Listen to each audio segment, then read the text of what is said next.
Hello friends, स्वागत है आपका मेरे इस यूट्यूब चैनल आर के एजुकेशन एरेना पे। तो जैसा कि आप सभी को पता है, मैंने क्लास 10th का फिजिक्स और केमिस्ट्री का सेशन स्टार्ट किया था, जिसमें मैंने फिजिक्स पूरा आपको कंप्लीट करा दिया था और केमिस्ट्री भी 3 चैप्टर बहुत अच्छे तरह से कंप्लीट करा दिए थे।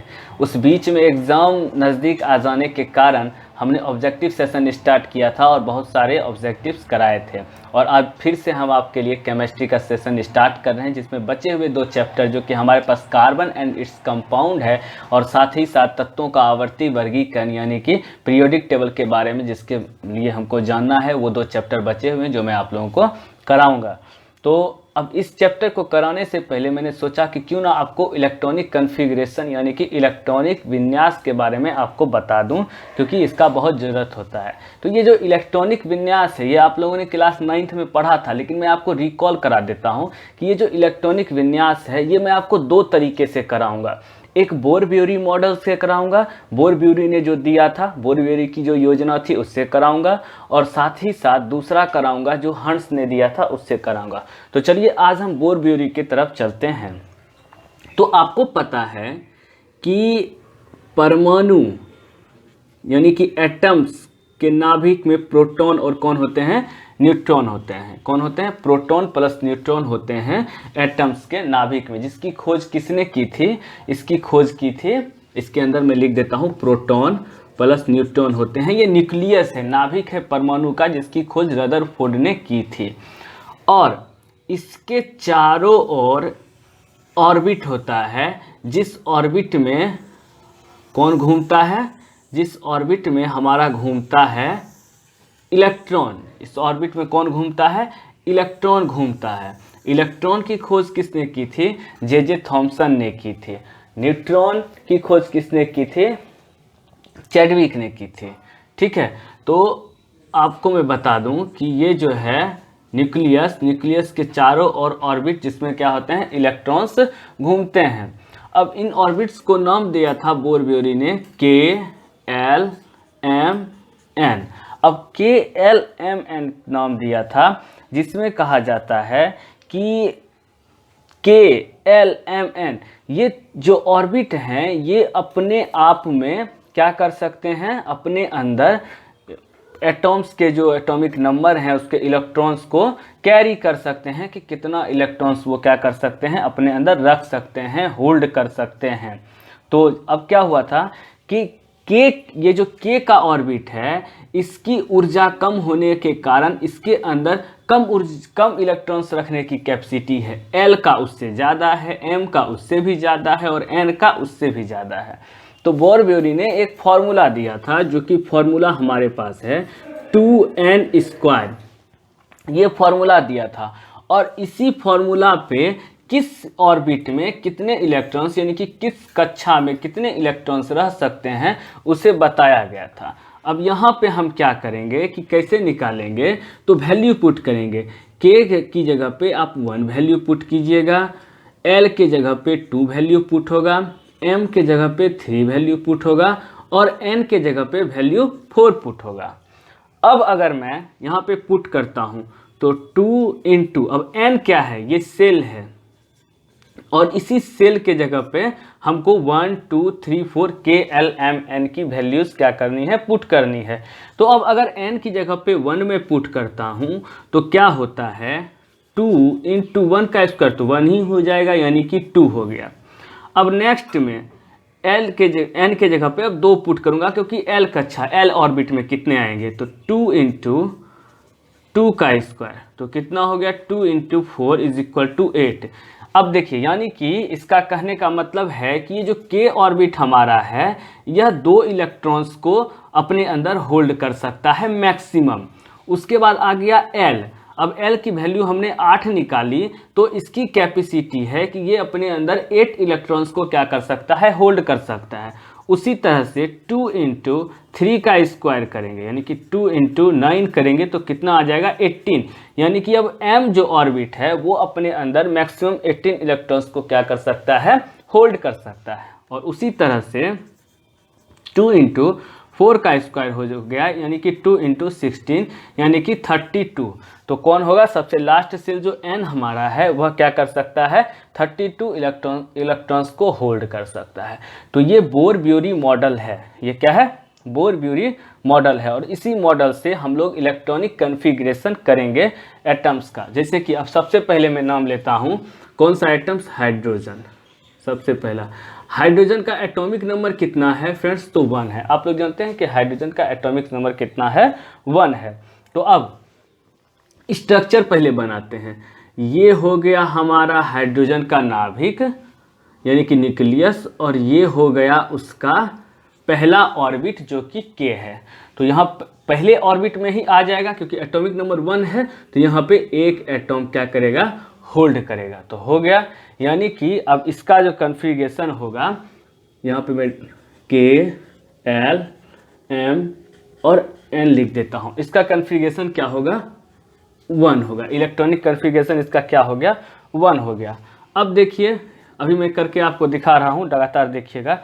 अब आते हैं हम लोग हीलियम पे। सिंबल क्या होता है, He, और एटॉमिक नंबर कितना होता है, 2। अब ये इसके एटॉमिक नंबर 2 हैं, यानी कि ये हो गया हमारा न्यूक्लियस यानी कि नाभिक, और ये इसके बाहर का ऑर्बिट। अब इसका ऑर्बिट जो है 2 एटॉमिक नंबर है, तो 2 एटम्स को, इलेक्ट्रॉन्स को क्या करेगा, सॉरी एटम्स नहीं, 2 इलेक्ट्रॉन्स को कैरी करेगा। ये 2 जरूरी नहीं है कि जैसे मैंने स्ट्रक्चर बनाया है उसी तरह से यहाँ और यहाँ होगा, कहीं भी हो सकता है, किसी भी बिंदु पे हो सकता है। तो अब इसका जो इलेक्ट्रॉनिक कन्फिग्रेशन होगा वो क्या होगा, 2 होगा, क्योंकि K के पास क्षमता है, K के पास इफिशियंसी है कि वह मैक्सिमम 2 को होल्ड कर सकता है। अब यहाँ पे देखिए चेंज होगा। तीसरा हमारा आ गया लिथियम। लिथियम का एटॉमिक नंबर है 3। ये हो गया इसका न्यूक्लियस, और ये हो गए इसके ऑर्बिट। अब इसके ऑर्बिट में अब कितना आएगा, 1, 2।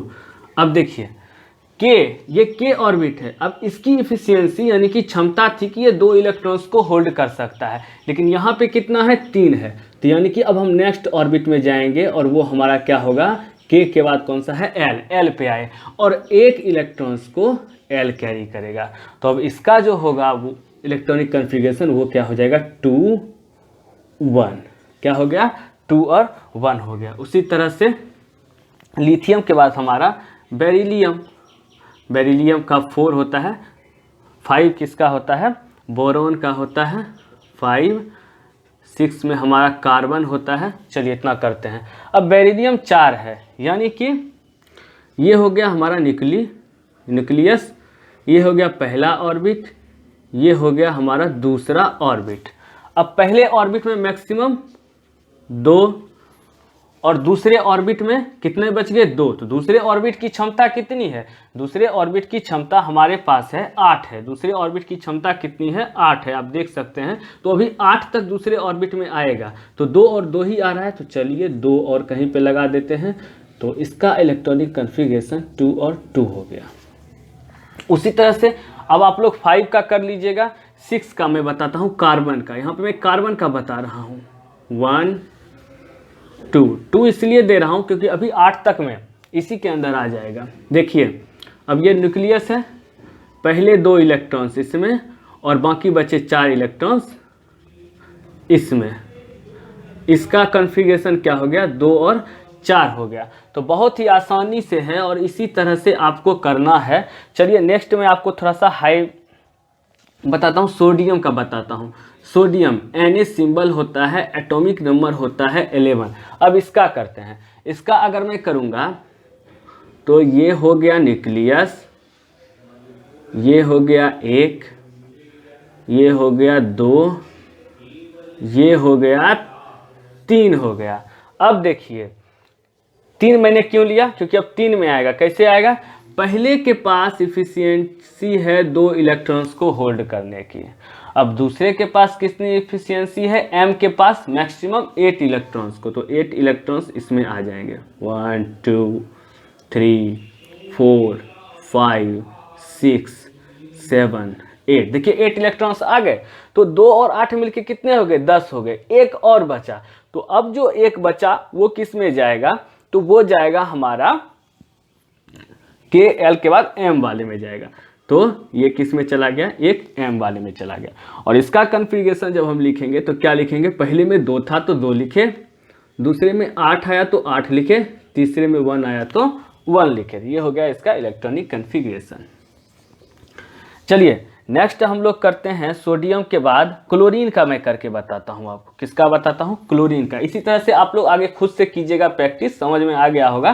क्लोरीन, अब क्लोरीन का एटॉमिक नंबर कितना होता है, 17 होता है। इसका करके बताता हूँ। ये हो गया हमारा न्यूक्ली, ये 1 ऑर्बिट, 2 ऑर्बिट, 3 ऑर्बिट, देखते हैं कहाँ तक जाता है। पहले में 2 को होल्ड करने की इफिशियंसी है, 2 को होल्ड करा लिया। दूसरे में 8, 1 2 3 4 5 6 7 8, दूसरे में 8 हो गया तो 2 8 कितने हो गए, 10। अब तीसरे में कितना आएगा, तीसरे की इफिशियंसी आप देखिए कि मैक्सिमम इफिशियंसी है तीसरे की 18 तक वो कर सकता है। तो अब हम कहाँ तक करेंगे, इसको 7 करेंगे। तो 7 इसमें आएगा, 1 2 3 4 5 6 7 कर लिया। अब इसका इलेक्ट्रॉनिक कॉन्फ़िगरेशन क्या हो जाएगा, 2 8 और 7 हो जाएगा। यहाँ तक आपको फ्रेंड्स समझ में आ गया होगा। इसी तरह से आगे करेंगे। एक मैं करके दिखाता हूँ जहाँ पे आपको डाउट आएगा, जो कि मैं करूँगा पोटेशियम और कैल्शियम पे। पोटेशियम का 19 होता है, तो पहले पोटेशियम पे देखते हैं कैसा होगा। ये बनाया हमने न्यूक्ली,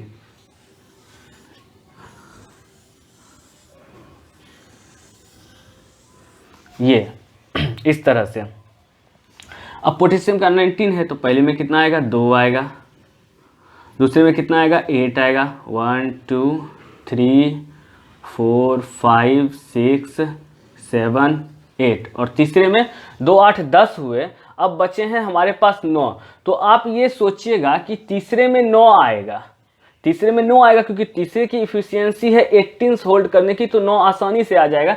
लेकिन ऐसा नहीं होगा, ऐसा नहीं होगा। और इसमें आएगा 1 2 3 4 5, सॉरी ये दूसरा ऑर्बिट में मैंने कर दिया, इस ऑर्बिट में नहीं, इससे पीछे वाले ऑर्बिट में मैंने भरा ही नहीं है, और अगला ऑर्बिट में भर दिया। तो 2 और 8 हमने भर दिए हैं। इसमें और हम भरेंगे कितने, 8 तीसरे ऑर्बिट में, यानी कि के एल के बाद एम में। 4 हो गए, 5 हो गए, 6 हो गए, 7 हो गए और 8 हो गए। 8 हमने भर दिया। तो पहले में 2 भरा, दूसरे में 8 भरा 10, तीसरे में 8 भरा 18 हो गया। अब नेक्स्ट वाले में यानी कि के एल एम एन वाले में हम 1 भरेंगे, और इसका कन्फिग्रेशन हो जाएगा 2 8 8 1। अब आप कहिएगा कि ये क्यों हो जाएगा, क्योंकि जब तीसरे की इफिशियंसी है 18 इलेक्ट्रॉन्स को होल्ड करने की, तो फिर हमने चौथे में क्यों भरा, तीसरे में ही क्यों नहीं 9 कर दिया। तो इसका भी मैं आपको डाउट क्लियर कर दूंगा।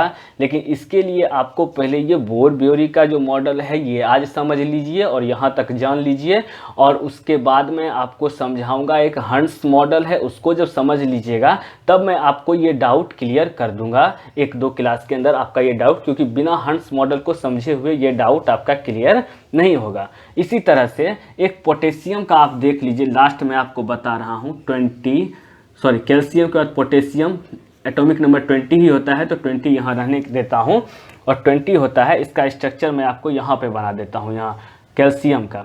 तो कैल्शियम के लिए मैंने एक न्यूक्लियस लिया, 1 ऑर्बिट लिया, 2 ऑर्बिट लिया, 3 ऑर्बिट लिया और 4 ऑर्बिट लिया। अब पहले में मैक्सिमम 2 को होल्ड करने की इफिशियंसी है, 2 को कर लिए। 2 के बाद कितना कर सकते हैं, 8 कर सकते हैं, तो उसमें 8 करेंगे, उसमें 8 करेंगे। देखिए 8 हो गया। फिर इसमें 18 को करने की इफिशियंसी है, लेकिन हमने किया है कितना, 8 ही किया है। और ये हम क्यों करेंगे वो भी मैं आपको जल्द ही बता दूंगा।